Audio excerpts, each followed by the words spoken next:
All right, here we go. 안녕하세요. T1 CEO 안웅기입니다.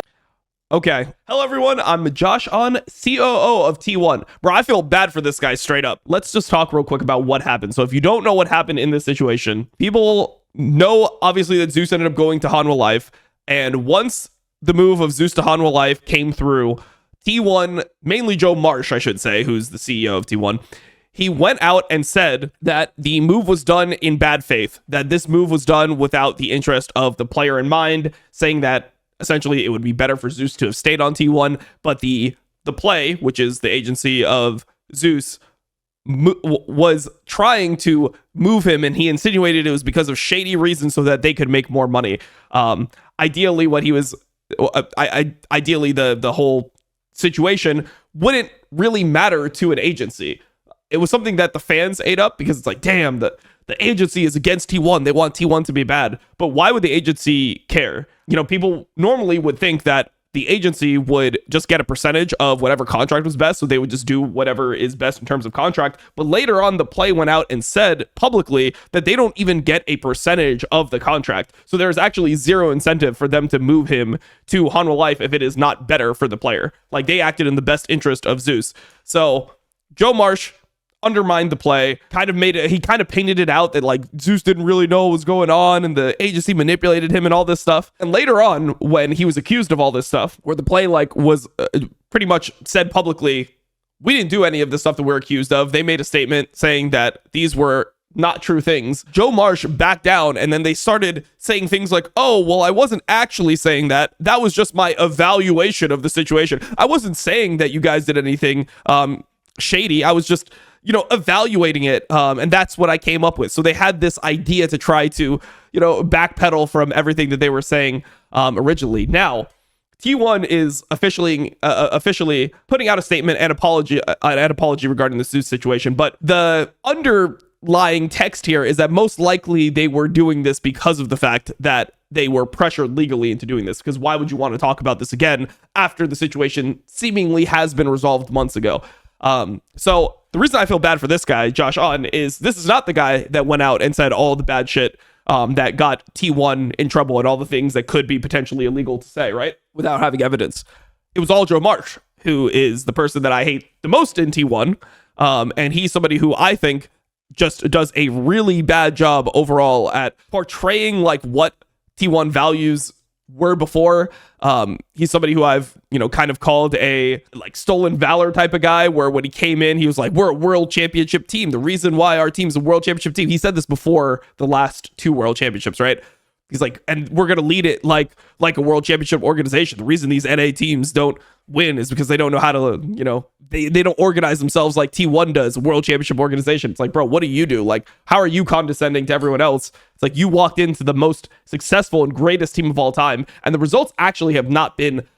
Obviously, the last 2 worlds are huge, but T1 used to win worlds, and on top of winning worlds, T1 used to win a bunch of LCKs. Like, T1 used to just win more than they win now, right? Like, the idea that it's all like Joe Marsh and it's all leadership and management. It's like, no, I think you just have like the GOAT player on your team, and when you walked in, you had the piece that is going to bring everyone. It's very easy to sign Korean players to T1 when you have Faker on the team, right?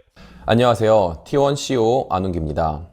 오늘 저는 최효재 선수와 그의 가족분들 그리고 더 플레이의 사과의 뜻을 전하기. The other thing is, once I'll say this here, the reason why he's issuing an apology to Zeus and his family in the play is because Zeus got heavy amounts of harassment for this.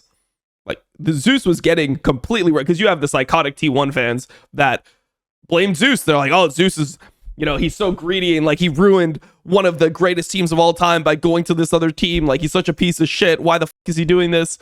You had that whole crowd that was being, the mega idol K-pop fandom going after Zeus because he's a traitor and whatever.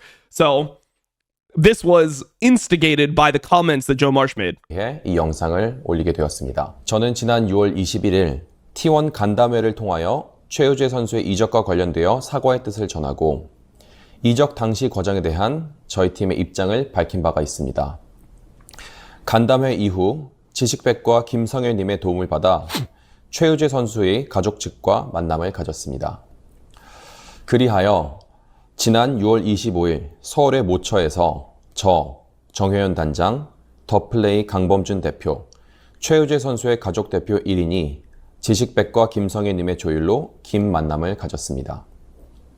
이 자리에서 저희는 지난 몇 개월간 최유재 선수와 가족들이 겪은 고통과 아픔에 대하여 다시금 이해하게 되었습니다. 저희가 진심 어린 사과를 하기 위해 그리고 앞으로 최유재 선수와 가족분들이 더 I mean, yeah, it's fucking bad. It's fucking bad, man. Like, the thing is, them refusing to back down from it up until now led it to continue for longer than it had to.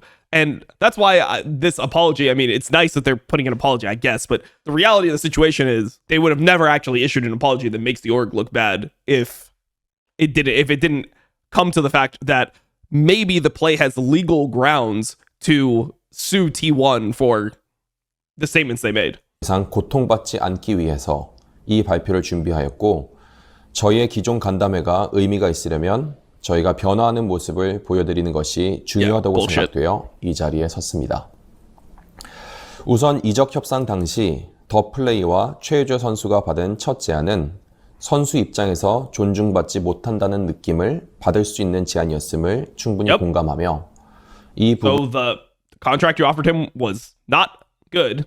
부분에 관하여 잘못된 considering he was viewed as the best top laner in the world and maybe the best player on this team. 정보를 말씀드려 죄송합니다. 이런 협상 과정에서도 최유재 선수는 원 소속팀을 우선적으로 생각하는 마음이 있었음을 확인하였습니다. 또한 최유재 선수의 이적 이후 벌어진 여러 상황에 대한 저희의 대처가 미흡하였고 이로 인해 So Zeus did want to stay on T1. 이적 과정에 대하여 왜곡된 정보가 퍼져나갈 여지를 주었기에 더 플레이 측과 소통을 기반으로 사실관계를 바로잡고자 합니다. Okay. 구체적으로 FA 시점 이후에는 제안과 역제안이 있었고 약 오후 12시경 합의점에 이르렀다고 생각된 순간도 있었습니다.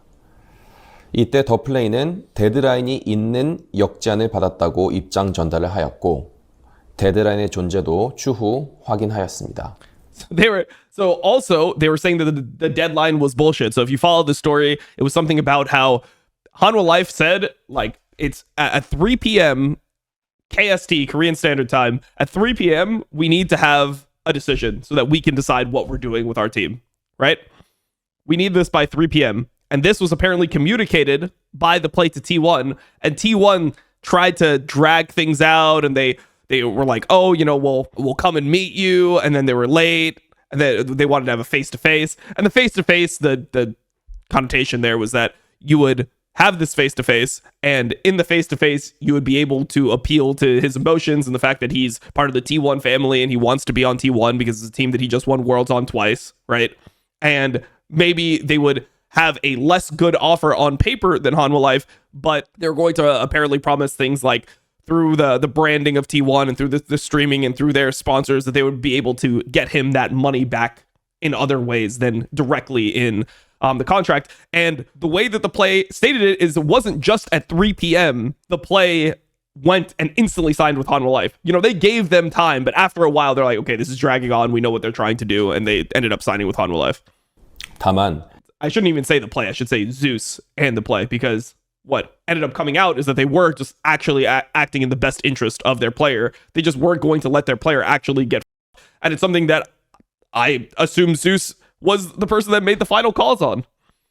당시 한화생명과의 확인 과정에서 데드라인이 없었다는 인상을 받아 더 플레이에 대한 오해가 있었습니다. 사실 상당 기간이 Yeah, so they thought so wait. So the play told them, at the time, the play told them, hey, we have a deadline. However, during my call with HLE at the time, we were given the impression that there was no deadline. So the play told them, and then they talked to Hanwha Life, and then they got the impression from Hanwha Life that there was no deadline. So they thought the play was lying, but the play just wasn't. 더 플레이에 대한 오해가 있었습니다. 사실 상당 기간이 경과한 지금 그때 협상 과정을 돌이켜 생각해 볼 때 가장 중요한 것은 T1이 당시 상황을 어떻게 인식하고 있는지에 대한 것이라고 생각합니다. T1은 최유재 선수가 T1의 소속 선수로 있던 계약 기간 동안 Okay. 템퍼링에 No one ever claimed this, by the way.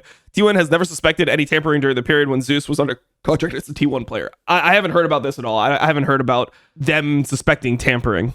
대한 의심을 한 적이 없으며 It's 실제로 probably just for clarity. 템퍼링을 하지 않았다고 생각합니다. 다만 앞서 말씀드린 내용들에 대하여는 섬세하지 못한 내부 커뮤니케이션으로 인해 발생하게 된 것으로서 So it's their fault. 저희의 미흡한 대처로 인하여 많은 분들이 오해를 하게 된 것에 대해 책임을 통감합니다. 간담회에서 제가 최우재 선수에 대해 언급한 부분에 대해서도 다시 돌아보게 되었습니다. 간담회에서의 내용을 빌미로 최우재 선수와 가족들은 여전히 무분별한 비난과 고통을 받고 있다는 것도 알게 되었습니다. 간담회에서 최우재 선수에 대해서 언급할 때 말씀드렸던 가장 첫 이야기처럼 Look, I don't think that the comments were made in order to try to make Zeus look really bad. Like, I don't think that would make sense. I think the reason they made comments like that is they wanted to make themselves look really good to their fan base and look like we tried to do everything. We did everything the best we could, and, you know, it wasn't our fault. And they didn't care that Zeus was going to get completely flamed. Like, I think that they could know that Zeus is probably going to get flamed if you're absolving yourself of all guilt in the eyes of your own fans. But they just didn't care about what's going to happen to him because he's no longer their player. 저희는 They went at his fan. I mean, yeah, of course. That's very standard, by the way. When I had my drama with T1 fans, they tried to go at my family. Like, that is very standard for this level of obsession. Like, the whole LS's grandma was like contacted thing. Like, this is very standard for when a fan base like this feels like they're wronged by you. It's like they're wronged by you, your family. They'll just try to get in contact with anyone to try to, you know, make your situation as uncomfortable as possible. 무엇보다 최우재 선수와 가족 측에게 사과의 뜻을 전하고 싶었기에 6월 25일 만남에서도 진심을 담아 사과를 드렸고 이 자리를 빌려서도 다시 한번 사과를 드립니다. 더 플레이 측과도 이야기를 나누었습니다. 비록 협상 과정에서 많은 오해와 섭섭함이 있었지만 양측은 각자의 위치에서 최선을 다했음을 확인하였고 또 상당 부분 이해하게 되었습니다. I mean, I don't buy that line at all. Both sides came to recognize and understand that we both did our best from our respective positions. Maybe, bro. Maybe. 이 영상이 끝난 이후에 저희는 이제 더 플레이와의 분쟁을 종료하고 서로의 안녕과 건승을 빌어주기로 하였습니다. 제우스 최우재 선수는 지난 5년간 저희 팀에서 헌신을 해준 훌륭한 선수입니다. 비록 지금은 다른 팀의 경쟁 상대로 있지만 계속해서 그의 여정을 응원할 것이며 팬 여러분들도 최우재 선수를 계속해서 진심으로 응원해 주시고 격려해 주시기 바랍니다. 부족하고 많이 늦은 사과이지만 지금이라도 저희의 뜻이 최우재 선수와 가족들, 더 플레이, 그리고 팬분들에게 잘 전달되기를 바라며 앞으로 최우재 선수에 대한 무분별한 비난을 삼가 주시길 간곡히 부탁드립니다. 감사합니다. Okay. I mean, the context here is legal pressure, right?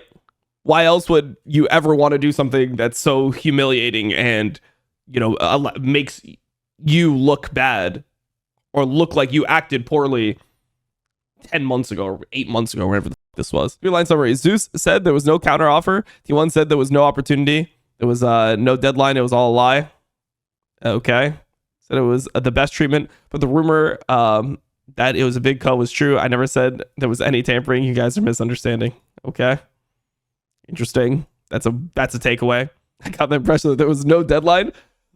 I mean, are these sarcastic or not? I can't tell. I got the impression that there was no deadline, but it was just so final that I was speechless.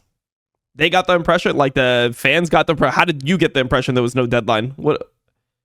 I feel like they're not sarcastic, right? Or are they sarcastic and it just doesn't go through the translation? Legend of work. He apologized after 8 months of talking nonsense. This is laughing.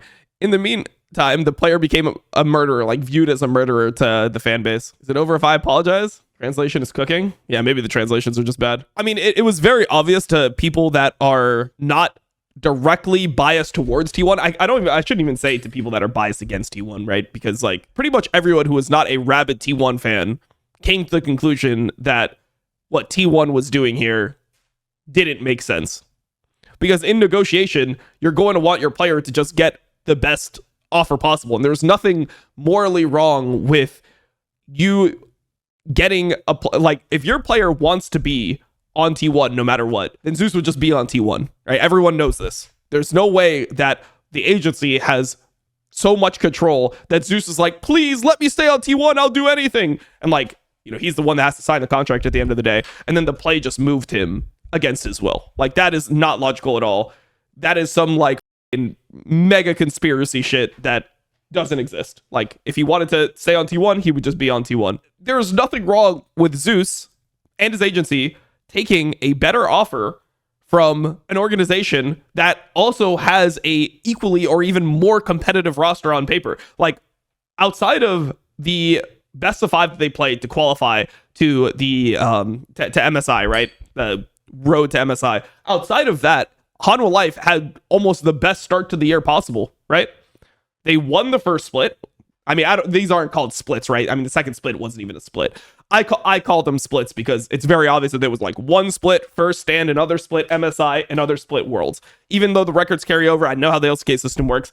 I'm just going to call them splits. Hanwha Life won the first split, won the first international tournament. They were second place pretty much the entire regular season to Gen G, who was looking like the best team in the world, who is the best team in the world, in spring. And it looked like they were, throughout everything, they had just beat T1 the week before they ended up playing in the road to MSI. So for me, watching the team, I don't think that you can even say that T1 has had a more successful year. I mean, obviously getting second at MSI is huge, but T1 has not won anything, where Hanwha Life has won 2 things so far this year in the most competitive region in the world, the best region in the world at the highest level, I should say. But yeah, I mean, it just seems like a situation that it wouldn't make sense for it to be anything close to what T1 said. I mean, obviously they have to have a working relationship with Hanwha Life because they're going to most likely exchange players in the future. You want to have a decent relationship with all the teams within your league for the most part. If they are competitive teams at the top, also Hanwha Life has a lot of money.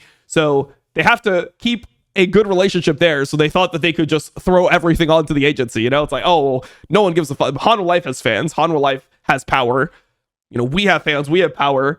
You know, we don't want to completely shit on Zeus, so we'll just shit on the agency, kind of. Yeah, the play came out with multiple statements. They defended themselves well. They even were able to show in their contract that they don't get a percentage of the deal. So they're not motivated by money. They're motivated by interest of the player. And that based off the play's contract, how their money comes from other things, right? Like sponsorships and things like that. It actually would have been better for the play to keep him on T1. Like, that was the whole, like, as I'm remembering how the whole situation plays out, that was one of the key parts of it. The play would make more money if their player was on T1 because of the brand value and everything. So yeah, it was completely illogical. And now they went to KESPA, who is the, you know, Korean Esports Association. And after that, T1 started backpedaling, and now they fully apologized. All right, cool. We're done with it.